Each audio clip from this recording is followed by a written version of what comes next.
जय Hind all the students. आज आपके 9th क्लास की बी हाई बुक से लेसन है the snake and the mirror, उसके बारे में डिस्कस करेंगे। कुछ इम्पोर्टेंट क्वेश्चंस एंड आंसर्स जो आपके बोर्ड के आपके जो एग्जामिनेशन के हिसाब से बहुत इंपॉर्टेंट हैं, उसको डिस्कस करेंगे। तो सबसे पहले मैं आपको उनके बारे में लेसन के बारे में थोड़ा सा एक्सप्लेन कर दूंगा और आप लोग उसको सीखेंगे। तो जो लिखे गए हैं क्वेश्चन आंसर शॉर्ट आंसर ही हैं, तो उनको मैं हिंदी में एक्सप्लेन कर देता हूँ, समझा देता हूँ, जिससे आप लोग उसको लिख लेंगे। ठीक है ना? अपनी नोटबुक लेके साथ में बैठिए और लिखते चलिए। Okay, are you ready? Okay, let's start now.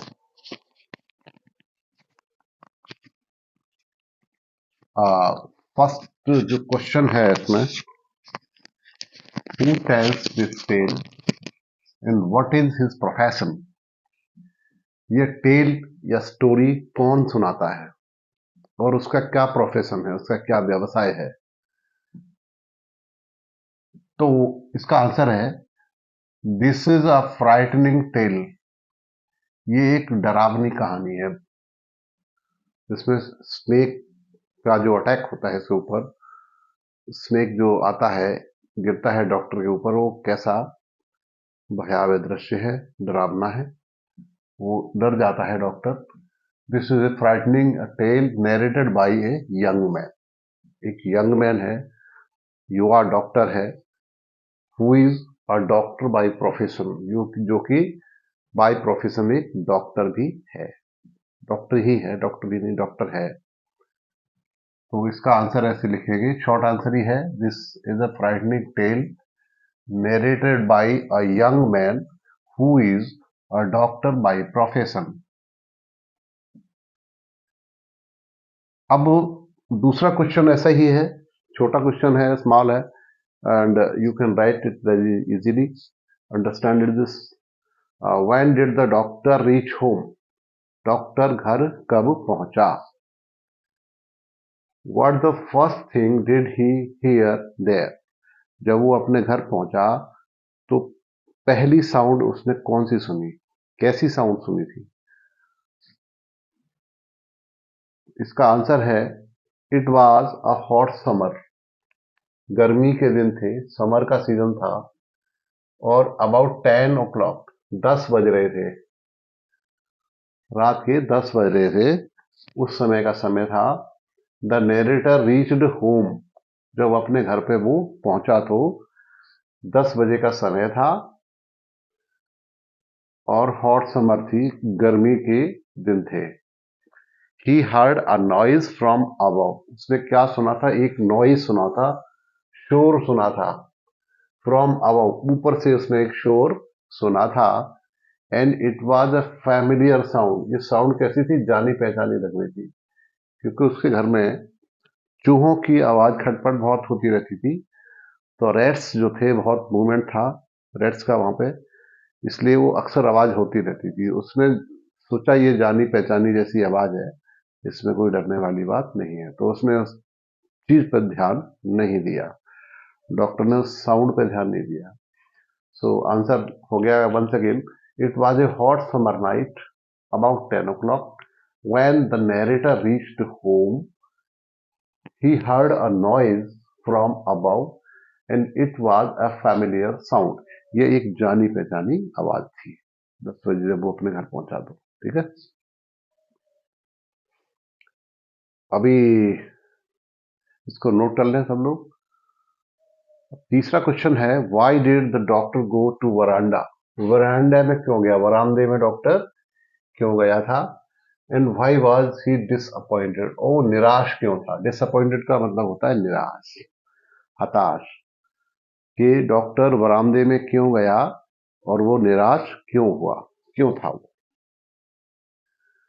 तो निराश इसलिए था कि रूम के अंदर बहुत गर्मी थी और एक तो चूहों की साउंड भी आ रही थी, ऊपर से सो नहीं पा रहा था, खटर पटर हो रही थी, उसकी नींद भी नहीं इसको आ रही थी, और गर्मी बहुत थी अंदर रूम में, कमरे में। तो अब उसको बाहर हवा में जाना था, देखना था कि बाहर थोड़ी हवा चल रही होगी तो रिलीफ मिल जाएगी, राहत मिल जाएगी, इसलिए वो बरामदे के बाहर जाता है, रूम के बाहर बरामदे में जाता है कि शायद थोड़ी सी राहत मिल जाएगी। तो इसका आंसर लिख लीजिए, the doctor could not sleep, उसको नींद पूरी नहीं हो रही थी, उसको नींद नहीं आ रही थी, could not sleep due to hot climate in the room, room में गर्म वातावरण था। So he went out to the veranda, और वो वरांडा में गया, इसलिए गया था, for a little fresh air. तो यहां लिख लो, for a little fresh air, for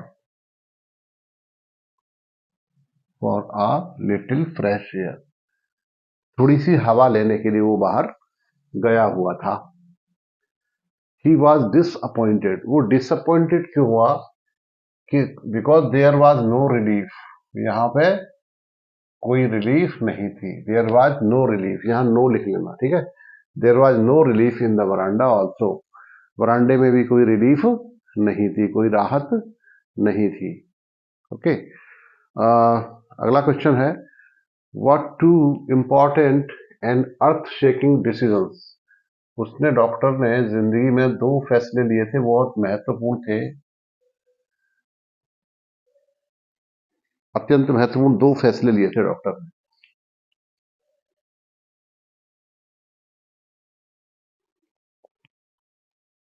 कौन कौन से फैसले थे?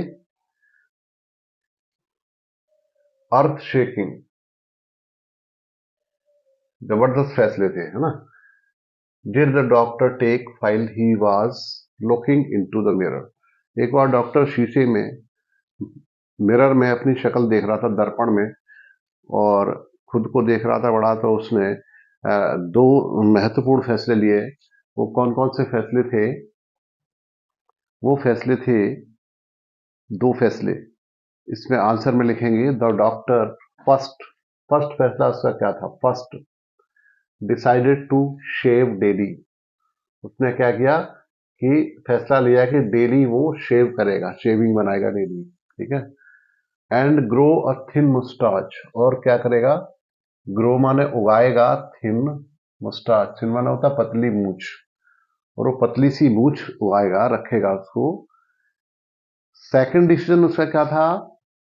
दूसरा फैसला जो इंपॉर्टेंट था, secondly he decided to keep an attractive smile, attractive माने आकर्षक, मुस्कान, हमेशा वो अपने होठों पर आकर्षक मुस्कान रखना चाहता था, हमेशा खुश दिखाई देना चाहता था।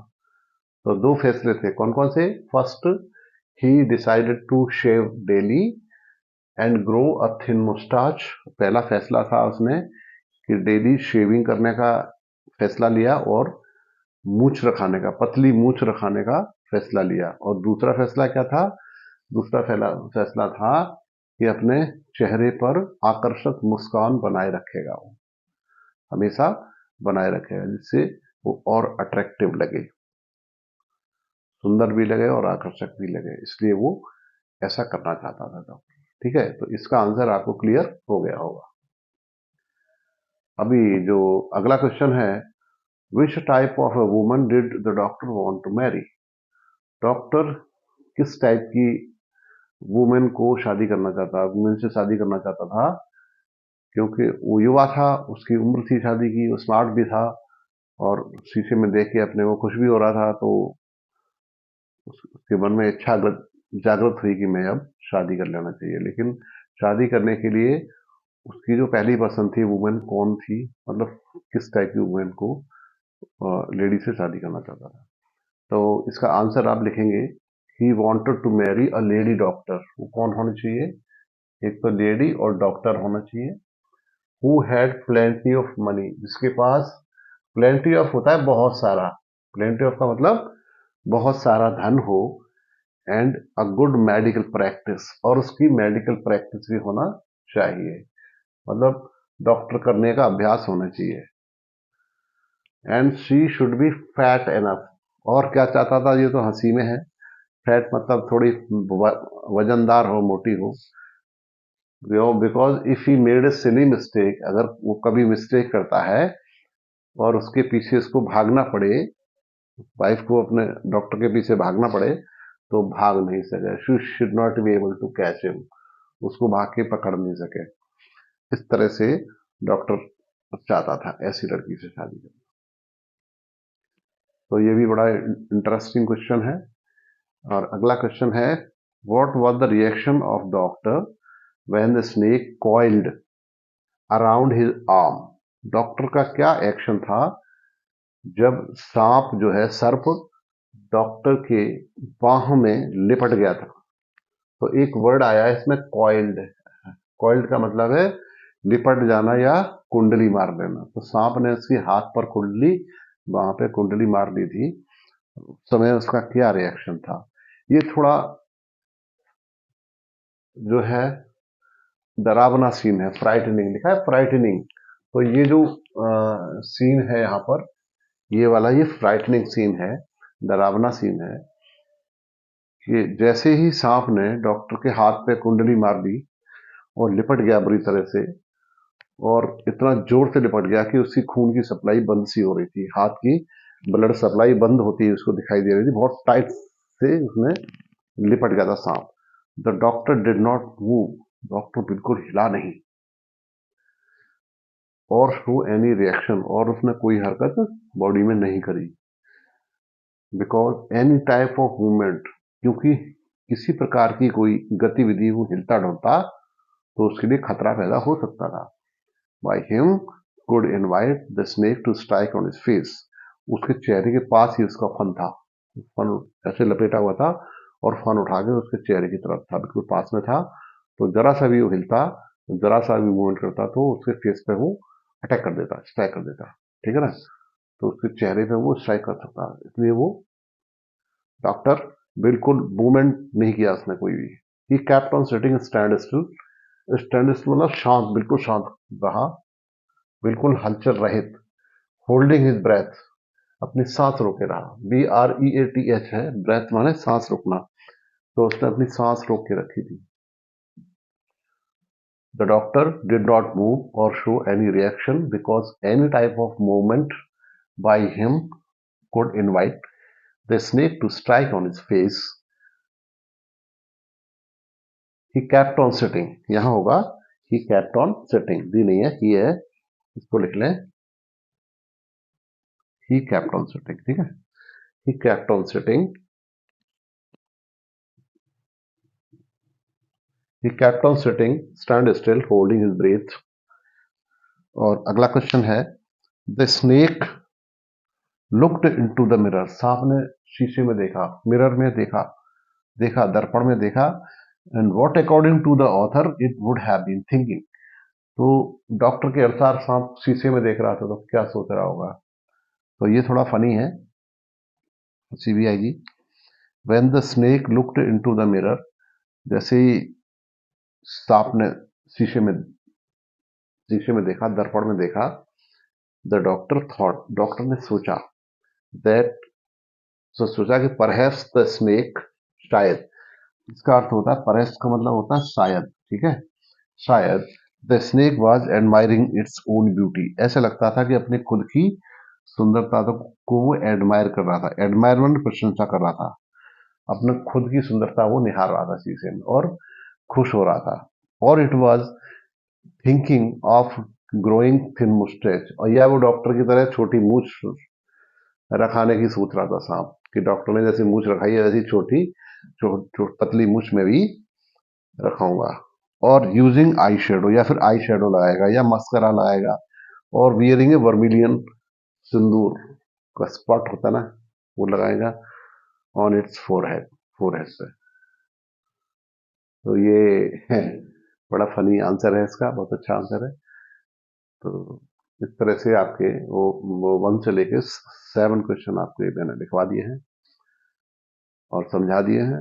आप इसको अच्छे से नोट कर लें, ठीक है, विदाउट एनी मिस्टेक, याद कर लें। अच्छे क्वेश्चंस हैं, इंपॉर्टेंट हैं। Okay, wish you all the best, thank you.